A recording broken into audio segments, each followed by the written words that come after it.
Saya Puan Salmah binti Ahmad dari Sungai Petani, Kedah. Dulu saya pernah kena minor stroke selama setahun.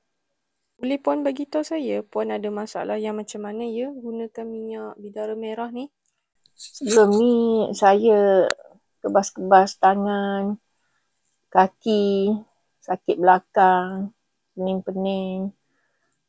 Dan bila malam tu saya tak boleh tidur. Bila bangun badan rasa letih lesu.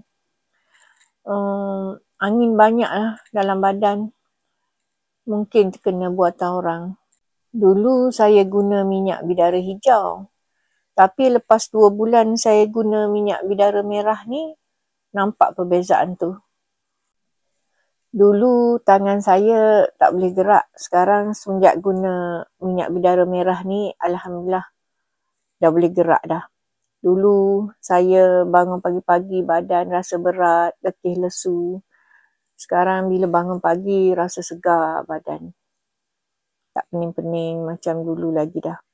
Sesiapa yang ada masalah penyakit seperti saya ni, saya syorkan gunalah minyak bidara merah ni.